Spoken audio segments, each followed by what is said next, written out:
Porque a China é muito bem informada, acho que todo mundo supõe isso, né? Claro. Quando ela não foram só os jornalistas de Nova York que tomaram ciência dessas mudanças, né? Os chineses perceberam isso com muita clareza, né?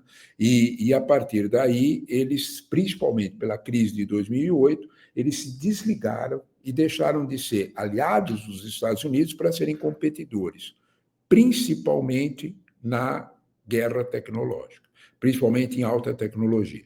De novo, o Google, né? Dá lá um Google e você vai ter uma surpresa, que você vai ver que de 2012, 2013 é o ano de nascimento do Alibaba, do Tencent, do WeChat, das grandes conglomerados chineses de tecnologia. A partir daí, acabou aquela aliança kirchneriana, aquela aliança do kissingeriana, né? Lá entre Estados, desde os anos 70, entre Estados Unidos e China, e, de alguma forma, começa uma competição. Então, você tem uma direita organizada, com um projeto que tem a ver com costumes, que tem a ver com religião, e que como ponta de lança, e tem a ver com uma multiplicação da concentração de renda no mundo. Isso não adianta a gente, né, não perceber isso, porque seria ingênuo. Né? Só que os chineses fizeram o projeto deles. Né? A partir desse mesmo processo, os chineses perceberam o jogo e fizeram o projeto deles. A partir de 2012, 2013, né, eles começam a estrutura da nova Rota da Seda, né? O Belt and Road Initiative, né? É um novo cinturão e uma nova estrada, né? Que começa a, vamos dizer assim, vender influência geopolítica chinesa pelo mundo. Né? Se você olhar como é que quando é que o Brasil começa a vender soja preferencialmente para os chineses, você vai ver que começa nesse ano. Ele começa desde 2003, 2004, há um contato, a partir de 2012, 2013, nós estamos... é o mundo inteiro. Né? Então, você começa a ter uma distinção de dois blocos no mundo, né? Muito claramente definidos. Né? Tem um novo conceito de Ocidente, o Ocidente clássico, aquele Ocidente estruturado da Segunda Guerra Mundial, né? Que não se rompeu com a Guerra Fria e também não se rompeu no final da Guerra Fria. 1990, no final da Guerra Fria, foi um consenso, vamos dizer desta forma, de um jeito ainda organizado pela cabeça do pessoal da Segunda Guerra Mundial de recompor a União Soviética. Tá, vocês vão ser... Mas é um jeito... Né?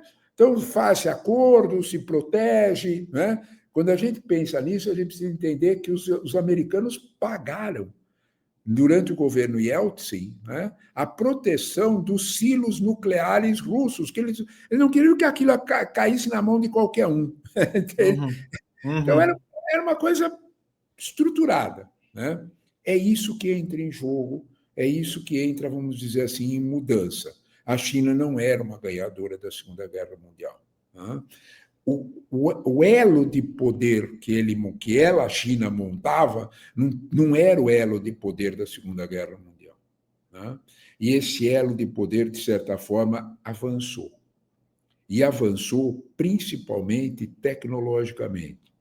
Para a gente entender do que é que nós estamos falando, a gente tem que entender o seguinte.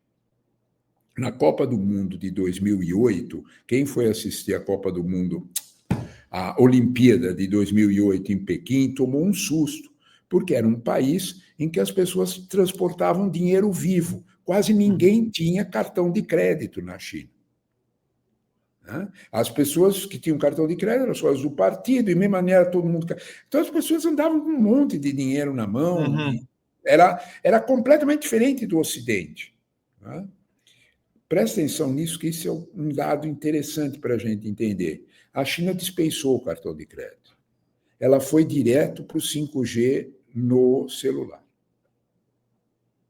Em 2012, 2013, você já dava gorjeta, ou fazia um auxílio para um pobre na rua, encostando o teu celular no dele. Near field, né? Que chamam de por aproximação. Exatamente. Então, a China pulou etapas da revolução tecnológica. Queimou etapas. Né? Sim, e aí se apresenta como esse ator que a gente tem hoje fortíssimo, capaz de enfrentar de fato o que a gente chama de Ocidente. Eu gosto da tua explicação quando você diz que o Ocidente é muito mais do que um conceito geográfico, que envolve países que não estão na...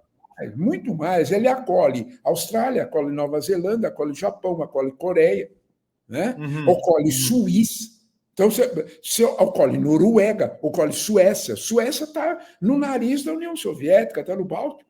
Né? Então, quando você olha para isso, né, você, de alguma forma, começa a perceber que há um contexto novo, né? E esse contexto novo chegou aonde ele tinha que chegar, em feições militares, que é o que nós temos hoje. Eu vou fazer um pulo, porque eu já estou falando há muito tempo, é como diz meu filho, né? Meu filho diz, não pergunta para ele não, porque ele responde e nós vamos perder a hora. Mas é sempre uma aula. Ele perde a hora, né? Então, continuar, né, com essa mesma lógica. Para andar um pouco mais para frente disso aí, o que nós temos hoje é colocar em xeque, né, todo o poderio do Ocidente, inclusive militarmente. Considerando a OTAN de uma forma mais abrangente. Considerando a OTAN e considerando aquilo que os militares prestam atenção, que eles chamam de zona de testes. Na semana retrasada, Paquistão e Índia foram ao confronto militar. Os jatos paquistaneses são chineses, de última geração. E eles deram uma surra, eles deram um banho, para dizer o que nós estamos acostumados, nos F-16 e nos Rafale franceses, equipamento americano, da Índia. Então, um fato concreto, um fatinho, né? Uma briga, e aí você, militar, olha para essas coisas. Claro. Né? Então, o fato real é que nesse ensaio, nessa zona de teste, os chineses chegaram perto de uma superioridade, inclusive em aviação militar. Certo. Né? O que deixa todo mundo assustado.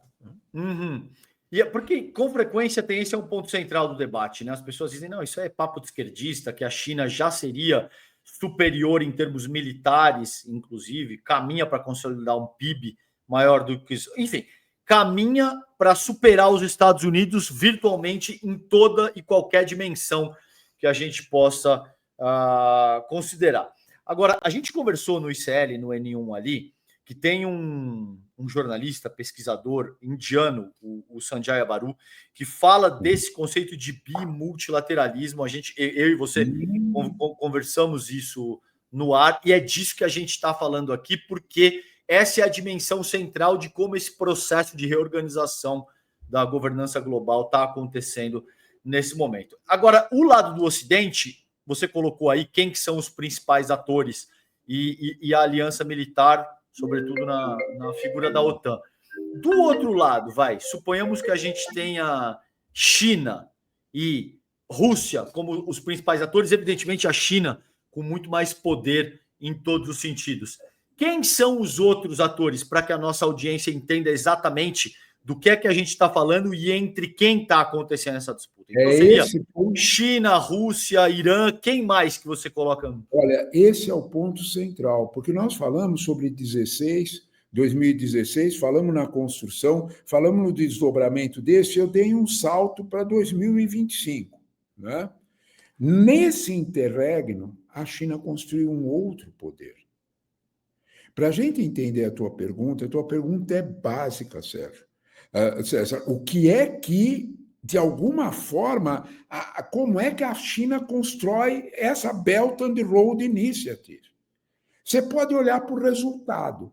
Em 2024, né, a ONU e a Organização Mundial do Comércio publicaram um dado que é preocupante. Foi a UNCTAD, a primeira, e a Organização Mundial do Comércio, que disse, está certo, é isso aí mesmo. Dos 193 países que compõem a Assembleia Geral da ONU, 151 deles têm corrente de comércio maior com a China do que com qualquer outro país. O que isso quer dizer? Soma de exportação e importação. Quer ver um exemplo? Brasil. Né? Pega Brasil. Brasil, 35% das nossas exportações são para a China, 25% das nossas importações vêm da China. Soma os dois, dá uma quantidade tal em bi de dólar que ninguém põe a cara.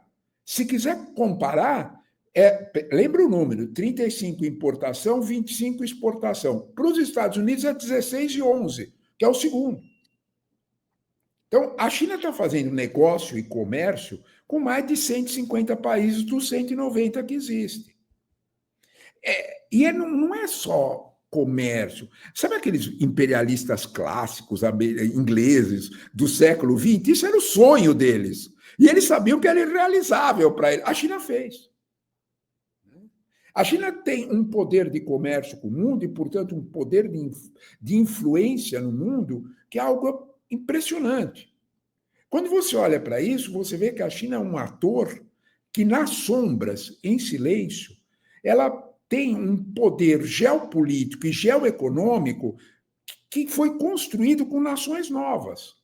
Se você me disser, a origem desse poder está lá nos BRICS, né? Você pode dizer assim, o Brasil, Rússia, Índia, China e South África, né? O África do Sul são os países. Tá bom, esse pode ser um desenho. Mas o que a China fez mesmo foi buscar, primeiro dentro da Ásia, né? Olha para a Malásia, Indonésia, Vietnã, eles são satélites da China. Eles são satélites da economia chinesa. Se você olhar para o Egito, se você olhar para a África dos 56 países da África, 45 deles dependem da China. Para tudo.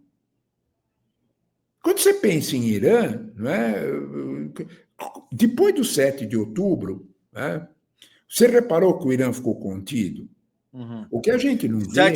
7 de outubro, para vocês sabem, é o ataque do Hamas. É o ataque do Hamas, né, que degenerou com toda essa tragédia humanitária em Gaza. Isso. A gente precisa lembrar que nesse domingo aqui, várias capitais europeias tiveram mais de 500 mil de pessoas nas ruas pedindo, não é paz, pedindo que a ajuda humanitária entre.